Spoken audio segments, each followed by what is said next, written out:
July August একটা মানি making মেশিনে পরিণত করেছে এই এনসিপি। খুবই কমন, খুবই রেগুলার বেসিসেই এটি হয়ে আসছে। ধারণা আমারই ভুল ছিল। অনেকে বলেন যে আমি কত হাজার কোটি টাকা কামাইছি। আমি এতটুকু বলতে পারি, আমি যথেষ্ট ভালো আছি। আমি ওয়েল অফ ফ্যামিলি থেকে বিলং করি। আমার ফ্যামিলি আমাকে কোনো মানি মেকিং মেশিন হিসেবে ইউজ করে না। আমার ফ্যামিলি আমাকে একটা হিউম্যান বিং হিসেবে দেখে এবং চায় আমি দেশের জন্য বেটার কিছু করি। কথাগুলো কেঁদে কেঁদে বলেন এনসিপি নেত্রী উমামা ফাতেমা। ছাত্র জনতার গণ অভ্যুত্থানের বর্ষপূর্তি উপলক্ষে রাজশাহী বিশ্ববিদ্যালয়ে ৩৬ জুলাই মুক্তির উৎসব কনসার্ট আয়োজনের জন্য ৭০টি প্রতিষ্ঠানের কাছে ৭৬ লাখ টাকা চেয়ে চিঠি পাঠিয়েছেন বিশ্ববিদ্যালয়ে বৈষম্য বিরোধী ছাত্র আন্দোলনের সাবেক সমন্বয়ক সালাউদ্দিন আম্মার। তার এই আবেদনে জোরালো সুপারিশ করেছেন বিশ্ববিদ্যালয়ের উপাচার্য সালেহ হাসান নকিব। আগামী ৫ আগস্ট অনুষ্ঠিত হওয়ার কথা এই কনসার্ট। ইতোমধ্যেই রাজশাহী সিটি কর্পোরেশন তাদের ২ লাখ টাকাও দিয়েছে। বিষয়টি সামাজিক যোগাযোগ মাধ্যম ফেসবুকে ছড়িয়ে পড়লে ব্যাপক সমালোচনা শুরু হয়।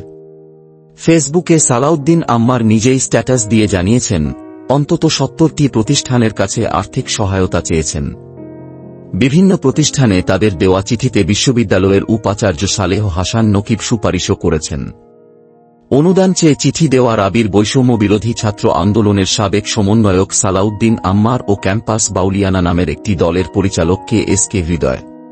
তবে অনুদানের বিষয়ে জানতে রাজশাহী সিটি কর্পোরেশনের ভারপ্রাপ্ত প্রশাসক খন্দকার আজিম আহমেদকে একাধিকবার কল দেওয়া হলেও তিনি ফোন ধরেননি। এ বিষয়ে অবশ্য রাজশাহী সিটি কর্পোরেশনের সচিব রুমানা আফরোজ কোনো মন্তব্য করেননি। তবে টাকা দেওয়ার ছাড়পত্রে সই থাকা রাজশাহী সিটি কর্পোরেশনের বাজেট কাম হিসাবরক্ষক কর্মকর্তা শফিকুল ইসলাম খানের কাছে জানতে চাইলে তিনি বলেন, এই বিষয়গুলো প্রশাসক স্যার দেখেন। আমি যেহেতু দেখি না, তাই আমি বলতেও পারছি না। টাকার বিষয়ে দেখে আমি পরে আপনাকে জানাতে পারব। ভাইরাল হওয়া চিঠিতে বলা হয়েছে, রাজশাহীর গৌরবময় ইতিহাসে ৩৬ জুলাই একটি স্মরণীয় দিন। এই দিনটি আমরা জুলাই আন্দোলন হিসেবে স্মরণ করি, যেখানে বহু তরুণ শহীদ হয়েছিলেন এবং অনেকে আহত হয়েছিলেন গণতান্ত্রিক অধিকারের সংগ্রামে।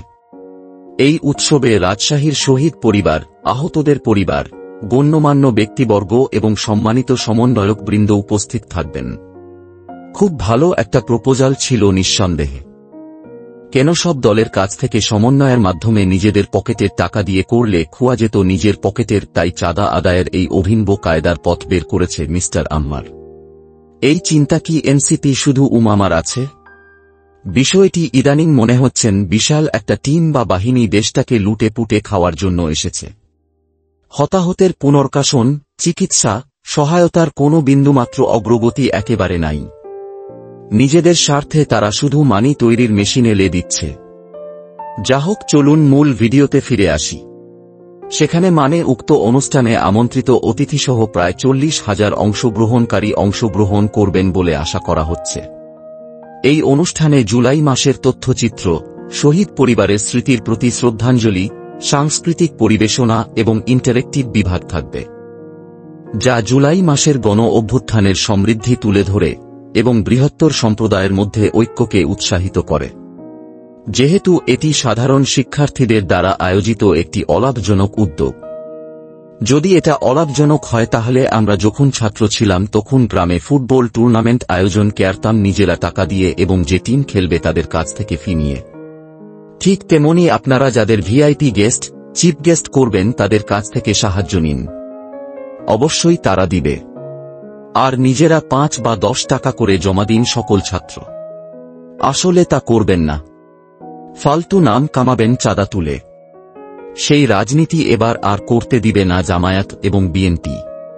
এই বিষয়ে জানতে চাইলে শাখা ছাত্রদলের সভাপতি সুলতান আহমেদ রাহি বলেন, বিষয়টি তো চাঁদাবাজির মতোই হয়ে গেল।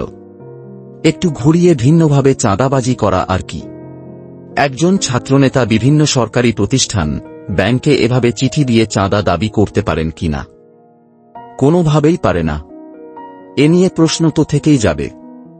চিঠিটি ফেসবুকে ভাইরাল হলে বিষয়টি নিয়ে সমালোচনা শুরু হয়েছে। কেউ কেউ বিষয়টি নিয়ে ইতিবাচক বা নেতিবাচক মন্তব্য করেছেন। বৈষম্যবিরোধী ছাত্র আন্দোলনের সাবেক সমন্বয়ক ফাহিম রেজা এক পোস্টে লেখেন, এই আয়োজন কারা করছে সে বিষয়ে আমার কিছু জানা নেই। বিশ্ববিদ্যালয়ে জুলাই নিয়ে একটা সিনেমার বিষয়ে সহায়তার জন্য আমরা রাজশাহী বিভাগীয় কমিশনারের কাছে গিয়েছিলাম, কিন্তু তিনি কোনো সহায়তা করেননি। অথচ এখানে কনসার্ট হবে, সেখানে তিনি কিভাবে সহায়তা দেন? চিঠির বিষয়ে জানতে চাইলে সালাউদ্দিন আম্মার বলেন, আমাদের দেওয়া রাজশাহী সিটি কর্পোরেশনের চিঠিটি নিয়ে নোংরামি করা হচ্ছে। অথচ Pran RFL group, Walton, Jamuna bank, Sultan's dine সহ প্রায় 70টি শীর্ষস্থানীয় প্রতিষ্ঠানে আমরা প্রপোজাল দিয়েছিলাম। বিশ্ববিদ্যালয়ের উপাচার্য স্যারের সুপারিশ নিয়ে যথাযথ নিয়ম মেনেই প্রপোজাল দেওয়া হয়েছে। আমাদের উপাচার্য স্যার প্রতিটি প্রপোজালে তার সিল, স্বাক্ষর দিয়েছেন। তারাও সেই মোতাবেক রেসপন্স করেছে। অনুষ্ঠানের আরেক আয়োজক কে হৃদয় বলেন, কোনো একটা প্রোগ্রাম অর্গানাইজ করার সময় বিভিন্ন কোম্পানির কাছে স্পন্সরের প্রপোজাল দেওয়ার রীতি নতুন নয়, যুগ যুগ ধরে এভাবেই চলে আসছে। স্পন্সর নেওয়া যদি চাঁদাবাজি হয়, তাহলে আমি বলবো যুগ যুগ ধরে এই চাঁদাবাজি চলতেছে। সত্যি যুগ যুগ ধরে রাজশাহী বিশ্ববিদ্যালয়ে চাঁদাবাজি চলছে। এ বিষয়ে রাজশাহী বিশ্ববিদ্যালয়ের উপাচার্য অধ্যাপক সালেহ হাসান নকিব বলেন, আমি প্রথমেই বলে দিয়েছি এই আয়োজনে বিশ্ববিদ্যালয়ে কোনো অর্থ সহায়তা করতে পারবে না, এটা সম্পূর্ণ তোমাদের উদ্যোগে করতে হবে। তখন সে আমায় বলে অর্থ বরাদ্দের জন্য সুপারিশ করে দিতে। আমি ক্যাম্পাসের অনেক সাংস্কৃতিক সংগঠনের জন্য এর আগেও সুপারিশ করেছি, এটাও সে রকমই একটি ছিল। এটা হতে পারে সত্যে অথবা সাইলেন্ট চাঁদাবাজির অভিনব কৌশল।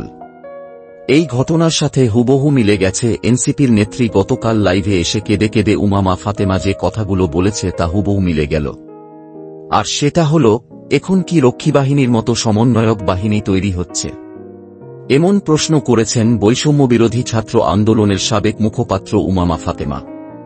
তিনি বলেন, গত 5 আগস্ট আমরা বিশাল র্যালি করলাম, গণভবনে গেলাম। পরের দিন সকালবেলা থেকেই দেখি সমন্বয়ক পরিচয়ে একেকজন একেক জায়গায় গিয়ে জায়গা বা অফিস দখল করছে। তখন আমি অবাক হয়ে গিয়েছি। যেখানে গতকাল পর্যন্ত কেউ সমন্বয়ক পরিচয়টা দিতেই রাজি হচ্ছিল না, আর আজকে থেকে শুনি যে সবাই সমন্বয়ক পরিচয় দিয়ে চাঁদাবাজি করছে, দখল করছে।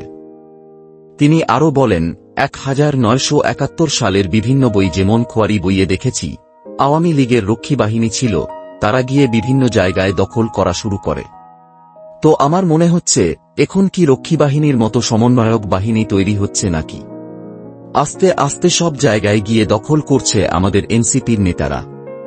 কিভাবে আমরা জুলাই আগস্টের আন্দোলনটা পার করেছি সেটা ভাবলে আমার এখনো অবাক লাগে। আমার মাথায় একবারও আসেনি যে এটা দিয়ে টাকা পয়সাও ইনকাম করা যায়। কিন্তু এটা দিয়ে লোকজন আসলে নানা কিছু করছে। টেন্ডার বাণিজ্য, তদবির বাণিজ্য, ডিসি নিয়োগ করছে। অকপটে কত সুন্দর করে সব কুকাজ করছে, তার নিজের দলের লোকের কথা নিজেই স্বীকার করছে।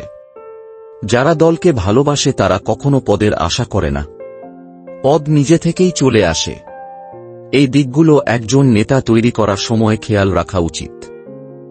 জুলাই আগস্ট একটা মানি মেকিং মেশিনে পরিণত করেছে এই এনসিপি।